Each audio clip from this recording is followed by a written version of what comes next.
Hello and welcome back to Vanijya educator. मैं मुस्कान चौरसिया और आज हम डिस्कस करेंगे करियर ऑप्शन इन कॉमर्स। आप क्लास +1 में एंटर हुए हो, +2 में एंटर हुए हो, +2 के एग्जाम देकर फ्री हुए हो, ग्रेजुएशन परसुइंग हो, तो आप सबके लिए ये वीडियो बहुत हेल्पफुल रहेगी। मेनली हमारा फोकस रहेगा कॉमर्स स्ट्रीम के करियर पर, बट कुछ कुछ ऐसे कोर्सेज हैं जो आर्ट्स और साइंस बैकग्राउंड वाले भी परस्यू कर सकते हैं। तो बिना टाइम वेस्ट करे हम चलते हैं सीधा अपने करियर ऑप्शंस पर। कौन कौन से हमारे पास करियर ऑप्शंस हैं। सबसे पहले हम देखते हैं, मैंने कुछ अलग अलग हेडिंग्स ली हैं, जैसे कि प्रोफेशनल, बेसिक यूजी, क्रिएटिविटी यानी कि क्रिएटिव प्रिपरेशन और इंटीग्रेटेड कोर्सेज। सबसे पहले हम स्टार्ट करते हैं अपने प्रोफेशनल कोर्सेज से। प्रोफेशनल कोर्सेज हमारे कॉमर्स में आफ्टर +2 आपके पास कौन कौन से करियर ऑप्शन यानी कि कौन कौन से कोर्सेज हैं जो अवेलेबल हैं। सबसे पहले अगर आप प्रोफेशनल की तरफ जाते हो तो सबसे पहले आपका जो कॉमर्स का प्रेस्टिजियस कोर्स है वो है आपका सीए जो है वो आपका 5 ईयर का प्रोग्राम रहेगा, यानी कि 5 साल इसमें लगते हैं 5 ईयर्स के लिए। 5 ईयर्स का कोर्स है ये हमारा सीए का। नेक्स्ट अगर प्रोफेशनलिज्म में जाएं तो सीएस आ जाता है। सीए होता है चार्टेड अकाउंटेंट, सीएस होता है कंपनी सेक्रेटरी। कंपनी सेक्रेटरी का 3 इयर्स का कोर्स रहता है और इनके अपने अपने सेपरेट एंट्रेंस एग्जामिनेशन होते हैं। सीए का अपना एक सेपरेट एग्जामिनेशन होता है जो कि एंट्रेंस होता है, सीएस का सेपरेट एक एग्जामिनेशन होता है जो कि एंट्रेंस का होता है। साथ ही साथ फिर एक आता है हमारा CWA जो कि अब CMA हो गया। CWA यानी कि cost and working accountant. Next आता है CMA, उसका नाम जो है अब चेंज कर दिया है जो कि हो गया है कॉस्ट मैनेजमेंट अकाउंटेंट या अकाउंटिंग।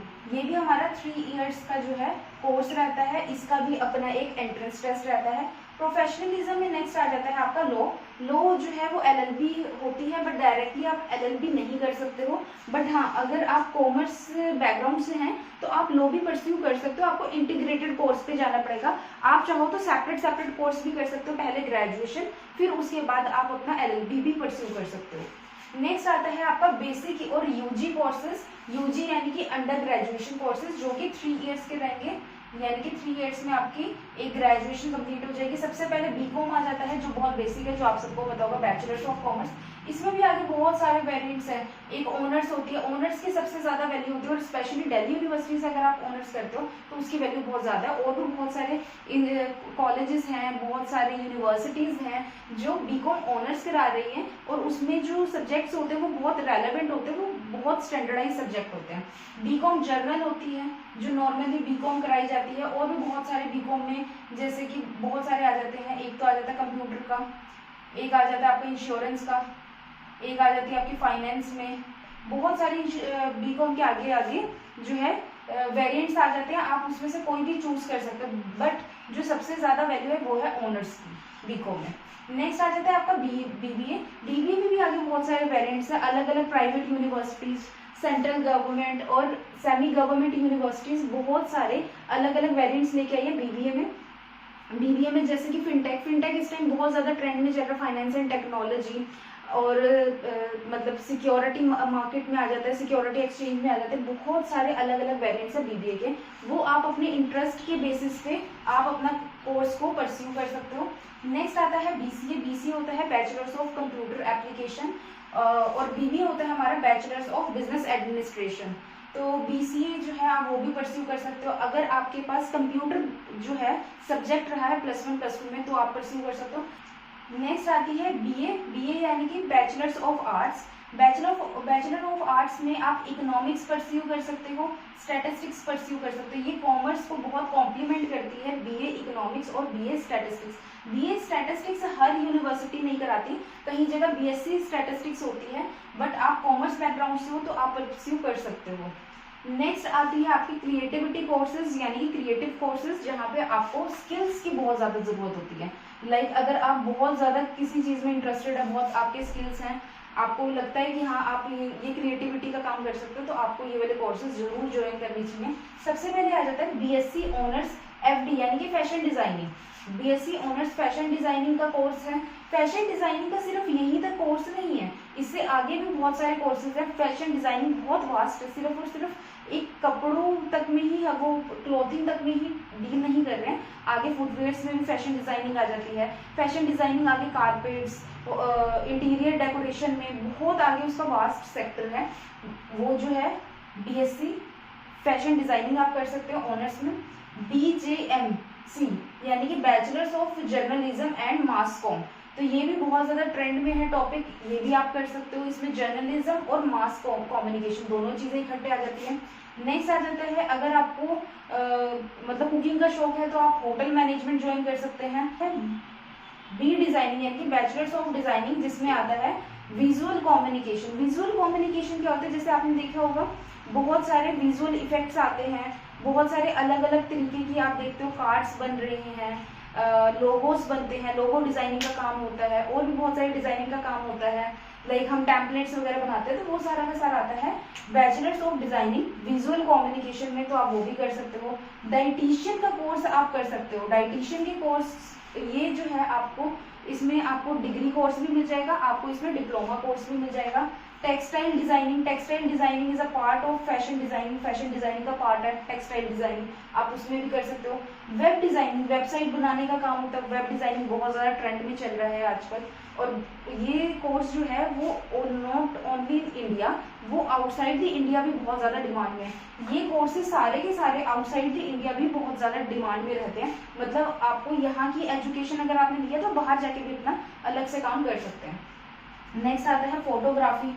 फोटोग्राफी का भी अपना एक सर्टिफाइड कोर्स भी होता है, साथ में डिप्लोमा कोर्स भी होता है। मेकअप आर्टिस्ट का जो कोर्स होता है वो सर्टिफाइड भी है, डिप्लोमा कोर्स भी है। ये जो क्रिएटिव कोर्सेज है ना, इसको करने का आपको बहुत ज़्यादा बेनिफिट है। यूजीसी ने इसी साल 2 कोर्सेज को एक साथ करने की एक्सेप्टेंस दे दी है। पहले क्या होता था कि आप अगर ग्रेजुएशन कर रहे हो और आपने साथ में कोई डिप्लोमा कर रहा है तो वो जो था एप्लीकेबल नहीं माना जाता था कि एक टाइम में कोई भी पर्सन 2 काम कैसे कर सकता है। लेकिन अब यूजीसी ने जब आपको बेनिफिट दे दिया गया है तो आप इसमें से कोई भी डिप्लोमा कोर्स आपके साथ कर सकते हैं। ग्रेजुएशन मैंडेटरी है, मस्ट है, आप करो ही करो। अगर आपने ग्रेजुएशन के कोई भी कोर्स उठाया हुआ है, आपको लगता है कि ग्रेजुएशन के सिर्फ अपने एग्जाम देने जाना है, तो आप अपने क्रिएटिव कोर्स को साथ रखो।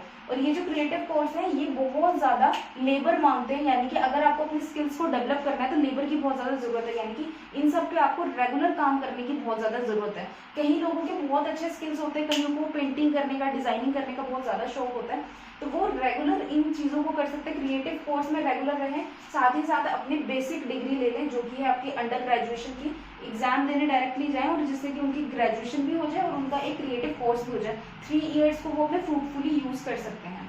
नेक्स्ट आता है प्रिपरेशन। प्रिपरेशन आपकी 2 तरीके की रहेगी, एक तो होगी आपकी एंट्रेंस एग्जाम की, एक आएगी कॉम्पिटिटिव एग्जाम की।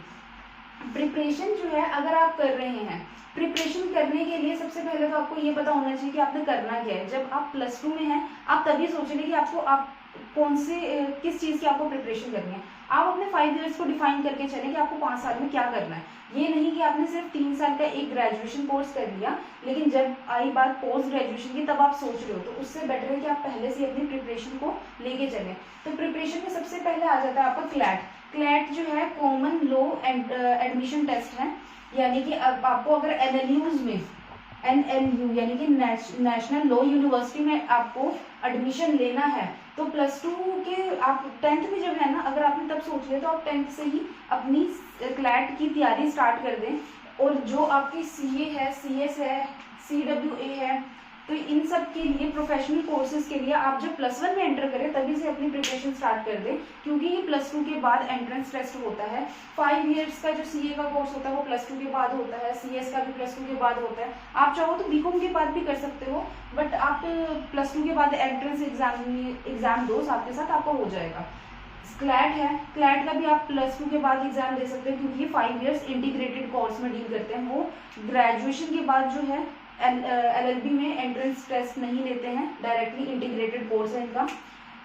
आप कैट की तैयारी कर सकते हैं। कैट की तैयारी जो है IIM के लिए है, मैट की तैयारी है मैनेजमेंट स्कूल्स के लिए है, साथ ही जेड की तैयारी है सेंट जेवियर्स जो जितने भी जेवियर्स कॉलेज है उसमें आपका जो है MBA आप वहाँ पे कर सकते हो। तो यानी कि अगर आपका एंट्रेंस टेस्ट क्लियर हो जाएगा तो आप MBA जेवियर्स कॉलेज में कर सकते हो। नेक्स्ट आते हैं central state university entrance test. अगर आप अभी ग्रेजुएशन में सपोज आ गए हैं, आपने सोच लिया कि मुझे जो पोस्ट ग्रेजुएशन है वो सेंट्रल यूनिवर्सिटी या फिर कोई बड़ी स्टेट यूनिवर्सिटी से करनी है, तो आप उसकी भी डायरेक्टली साथ के साथ तैयारी कर सकते हैं। कंपटीशन की, ये तो हो गया एंट्रेंस टेस्ट। एंट्रेंस टेस्ट कौन से होते हैं जिससे आप आगे चल के और एजुकेशन ले सकते हैं। कंपटीशन की एग्जाम्स कौन से होते हैं जिससे आप डायरेक्टली जॉब मतलब कर सकते हैं। सबसे पहले आ जाएगा बैंक पीओ और क्लर्क का। एसएससी क्या होती है, बैंकिंग से अदर सेक्टर्स जितने भी होते हैं ना गवर्नमेंट के, उसमें आप एसएससी का एग्जाम देते हो। यूपीएससी का एग्जाम जो है वो चला जाता है आपका पुलिस सर्विसेज में, कलेक्टर की पोस्ट पे, तो अलग अलग पोस्ट पे चला जाता है। रेलवे की कर सकते हो। सीडीएस है आपका कॉमन डिफेंस सर्विसेज का एग्जाम। तो ये जो है अगर आप इसकी प्रिपरेशन करना चाहते हो और आप ग्रेजुएशन में एंटर कर रहे हो, तो आप चाहो तो अपना कोई भी कोर्स ऑप्ट करो, साथ के साथ आप अपना फर्स्ट ईयर से ही अपने कॉम्पिटिशन एग्जाम की प्रिपरेशन स्टार्ट कर दो, जिससे कि जब आप सेकंड ईयर में आए और थर्ड ईयर में आप अपना अटेम्प्ट दे सको। बहुत सारे इनमें से ये जितने भी एग्जाम्स हैं आप सेकंड ईयर में अटेम्प्ट नहीं देना चाहो दे सकते हो, बट थर्ड ईयर में जो अटेम्प्ट अगर आपका क्लियर होता है तभी माना जाएगा, क्योंकि ये सारे के सारे एग्जाम ग्रेजुएशन मांगते हैं। मतलब एटलीस्ट आप ग्रेजुएट होने चाहिए तभी आपका एग्जाम क्लियर है, तभी आप एलिजिबल होंगे, अदरवाइज नहीं होंगे। लास्ट वन आता है हमारे इंटीग्रेटेड कोर्स। बहुत सारे स्टूडेंट्स ऐसे होंगे जिनका माइंडसेट पहले से क्लियर है कि हमें 5 इयर्स के कोर्स में जाना है, हमें अपने 5 साल क्लियर है, हमें 5 साल यही करना है। तो आपके पास ऑप्शन आ जाता है बीकॉम MBA का, BBA MBA का ऑप्शन है, BA LLB है। जैसे कि मैंने आपको बताया था, लो आप डायरेक्टली नहीं कर सकते, आपको LLB के लिए सबसे पहले ग्रेजुएशन मस्ट है। तो BA LLB का ऑप्शन रहता है, कहीं जगह बीकॉम LLB का भी ऑप्शन होता है, कहीं जगह BBA LLB भी होती है। वो अलग अलग यूनिवर्सिटीज का अलग अलग रहता है, प्राइवेट यूनिवर्सिटीज में ज्यादातर होती है। नेक्स्ट आती है BA B.Ed। B.Ed बेसिकली क्या होता है, बैचलर्स ऑफ एजुकेशन। जिन लोगों को पढ़ाने का बहुत शौक है तो वो डायरेक्टली क्या करते हैं, BA B.Ed कर लेते हैं। वो लोग अगर वो BA B.Ed करते हैं तो 4 ईयर का कोर्स हो जाता है, अगर वो सेपरेटली करे तो BA के 3 साल अलग और B.Ed के 2 साल अलग। इसी तरीके से बीकॉम B.Ed भी होती है। तो डायरेक्टली उनके क्या होता है, 4 साल का कोर्स हो जाता है इंटीग्रेटेड कोर्स, उनके 1-1 साल क्या हो जाते हैं, कम हो जाते हैं, इसीलिए इंटीग्रेटेड कोर्स कहा जाता है। तो ये सारे थे करियर ऑप्शंस।